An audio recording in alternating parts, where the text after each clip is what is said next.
Welcome to this video where I'm going to talk to you about the trading checklist. Why the checklist is important, I'm going to talk about three things. What the trade checklist is, why it's important, why the checklist matters, and what you need to check or what we need to check before entering a trade. And this is basically, we're going to do it together checklist. We're going to do a checklist for the 1 minute model and we're going to do a checklist for the school run model, right? So I'm using a pilot as a metaphor. When I was younger, I wanted to be a pilot. I did the tests, they show you, they show you three boxes and then four boxes and then five boxes and they asked you, what is the box that's going to be number eight? Cognitive thinking and all these tests. But it cost a lot, so I didn't go forth and become a pilot. Um, but every pilot has a checklist, right? When the pilot enters the trade, there's a lot of things happening in their dashboard, but they have a checklist to check. Are the wings corrected? Are the other tires, I don't know, do they have air in them? How is the fuel? Are the fuel enough to take us to the destination that we're going to? What's happening? What's the weather? So they have a checklist that they're checking every time before they take off to fly. So the checklist that we're going to be using is is to keep ourselves in check basically, and we don't let our emotion take over. So a checklist keeps trading structured. That's what we need. We need to have a trading structured mindset in our trading. So when we have a checklist, this is what we trade. We trade in these preferences, right? We don't go out of these areas because we have a checklist. When we have a checklist, um, we can do those things. I don't know why it's not working too. Give me a second.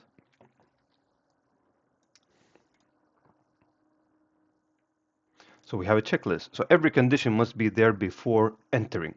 If one is missing, you don't trade. That's the same thing with the pilot. He has a checklist, and if the fuel is not there, he can't continue the flight. He needs to check it, he needs to readjust it, he needs to change it, he or she.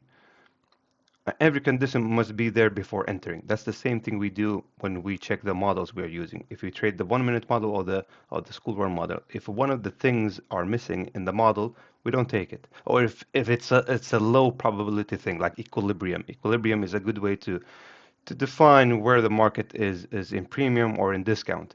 But if equilibrium is not there, do we still enter the trade or do we not? Is it how strict are we with the checklist that we're doing?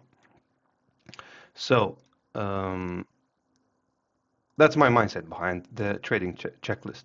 And discipline is connected to the checklist because when discipline comes in, it comes in through repetition. Because if we have a checklist that we know that that we are following over and over and over again, the discipline almost gets it becomes second nature to us because we're still following the process on a daily basis. We know eventually what we're looking for on a daily basis, and we know what works for us. And when you follow through on your checklist, the checklist replaces the ego. The ego, I don't want to talk about too much of this, but the checklist, ego, I'm talking about ego as the emotional part. So if we have a checklist, if we have something that we have to follow on a daily basis when we trade, it replaces the ego, the emotions, the feelings that come up when we take a trade. Should we enter? Should we not enter? Is this a good trade? Is it not a good trade? We have a checklist, we check everything off, and then we enter. Apply risk and then enter. Okay, why the checklist matter? As I mentioned, it removes emotions. You don't need to base it on feelings. It filters out bad trades. This is a very good point. It filters out bad trades because if the checklist is not marked out the entire way, there is no setup for us to take. So we didn't miss anything. We missed the trade by almost not following through on the checklist. If everything is checked and we still don't enter the trade, that's when we miss a trade. And it eventually builds confidence and trust in your process because you know what shows up on a daily basis, and you know that we eventually will win by probability. So let's create a checklist together. This is one checklist for the 1 minute model, and I want to do this together with you. So, like, I've already done it. I didn't realize that I did it before, but this is how it works. We identify the trend opens, okay? We need to see a 1 hour break of structure before we enter the trade. You know what? Let me jump into the chart so we can do this together. Really do this so I can show you how this works. Let me jump into the chart. So the first thing on our checklist,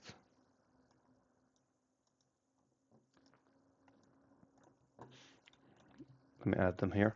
This is a checklist. You can just screenshot this and use it. The first thing on our checklist is trend. Before market opens, 1 hour break of structure. So before market opens, what are we seeing right here? Before market opens, is there a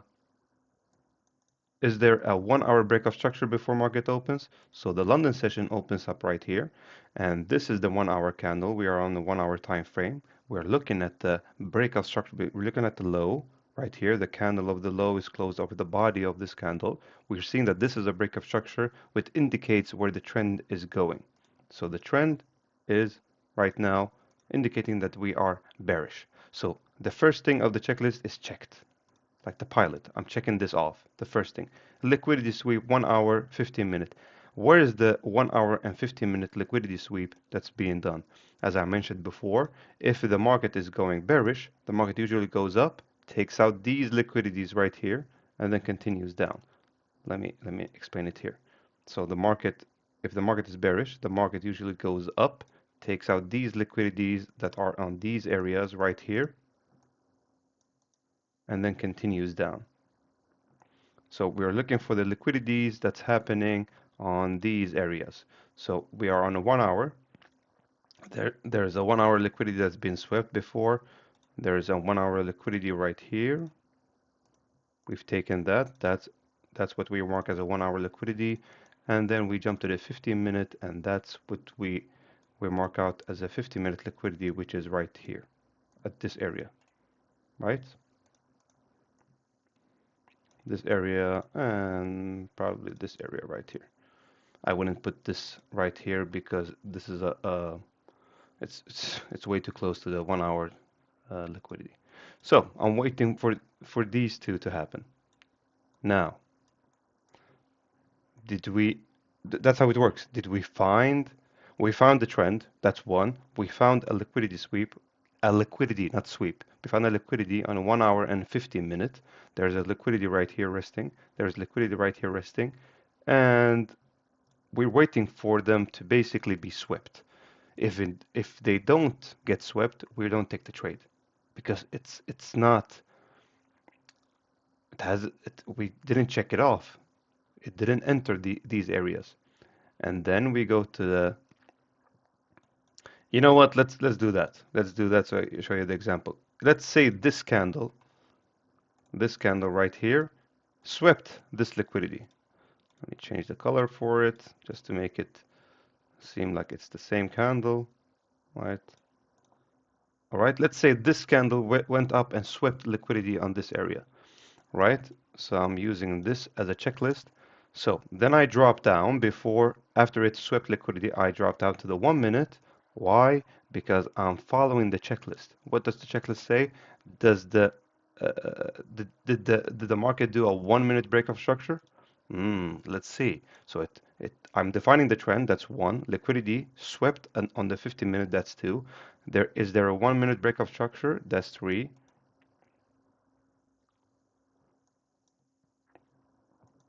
Did it do a 1 minute break of structure right here? It swept liquidity. Did it do a 1 minute break of structure? It did a 1 minute break of structure. This is not a very clean break of structure, but it's still a break of structure. But I will go with this break of structure right here. See, let me put up the checklist again. This is a hypothetical, so you can see what happens. So number one, trend is defined. liquidity is swept on this area right here with this candle. 1 minute break of structure. Did that happen? There's a 1 minute break of structure happening right here. That is swept. On 1 minute fair value gap reaction, did that happen? There's a 1 minute fair value gap. Where is the fair value gap? In this area. So there's a fair value gap happening right here. That happened before the break of structure, which is also valid, and there's a fair value gap happening in this area after the break of structure, which is also valid. So I can either take the trade right here on this area or take the trade right here on this area. Both of them work. Why? Because there's a fair value gap reaction that's happening. I sweep that. And then at the end, based on the risk reward that you're looking for, I'm taking this trade right here on this area right here. I'm putting my stop loss over this liquidity right here, and I'm marking out liquidities as take profits on the 15-minute or the fair value gaps. Yeah. So there's a 15-minute liquidity right here resting. This is when I'm taking my profit right here on this area. I'm zooming in way too much. There you go. This is what the trade did. Let me jump into the 1 minute. This is what the trade did. It took out liquidity right here. Probably there's also liquidity on this area right there. So I'm taking 1 to 2, 1 to 2. There you go.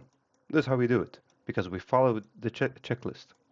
So that's on the 1 minute model. Let's jump to the school run checklist. All right. This is the school run checklist. Let's jump to the school run checklist right here. Let's remove all of this. I don't want this lesson to be way too long, but feel free to pause it and jump back and forth to be able to see what's correct and what's not and what works for you. So for the school run model, this is the checklist that we can be using. Trend defined before market open. Is there a 1 minute break of structure before market opens? So because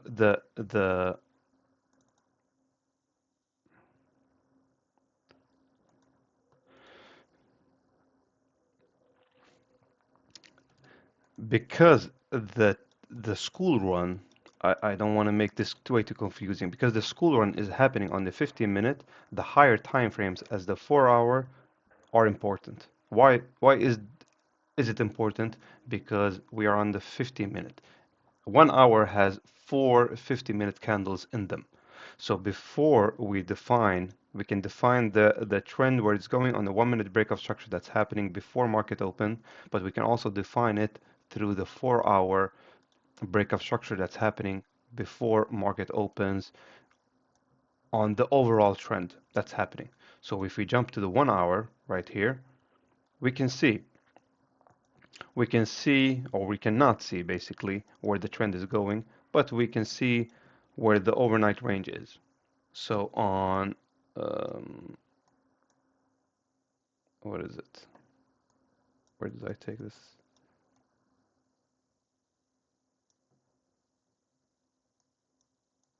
Yeah, we can see on the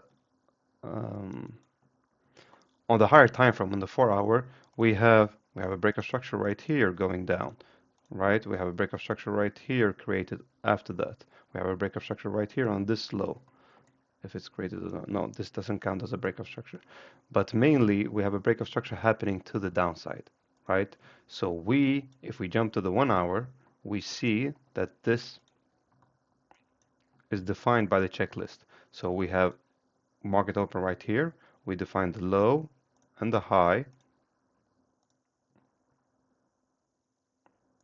of the overnight range.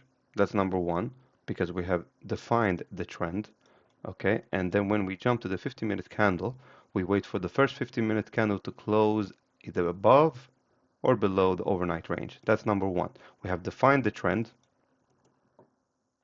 right? The trend is also, this might get a bit confusing, but the overall way of defining the trend is based on the overnight range. The overnight range also in the higher time frames. So in this scenario, it's not very clear, but it's still a bit clear, more clear than usual because we have a break of structure to the downside based on that. So we are using the 1 minute model, how do we define the trend, and the 50-minute model, how we define the trend. We use both of them. So we wait for the first 50-minute candle to close outside the range. The market open right here. We wait for the first 50-minute candle to close outside the range. That's what we're using. Have we defined the trend? Yes. Is the 50-minute candle closed outside the range? This is the first 50-minute candle. Yes. Direction aligned with trend. Is the direction aligned with the trend? So the trend is bearish. Is the direction aligned with the trend? Because if the first 50-minute candle is closed underneath this area and the overall trend is bearish, we don't take the trade because it can go up, sweep liquidity, and just continue down. So in this scenario, we take the entry basically not really here because this is way too huge of a candle. So we wait for the 50% mark. So we wait for the 50% mark of this candle to be entered on. And we enter on this 50% mark. We put our stop loss underneath this liquidity area or this fair value gap candle. And we take the trade out of either a fair value gap right there. And that's how we do it. We take the trade right here, or we take the trade on this 1 hour fair value gap that's happening right here. See?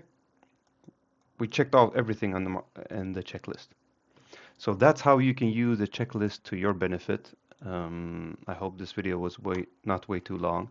So I talked about 3 things in this lesson. A checklist keeps you disciplined. It keeps you disciplined because you don't need to think and overthink all these things about how should we enter, how should we do it. It's already set in the checklist. You just follow along on this checklist. It's like having a workout regime. You just follow the workout regime, and you know to the summer you will get the beach body, right? Number 2, you only trade when everything aligns. When everything aligns to the checklist, that's when we take a trade.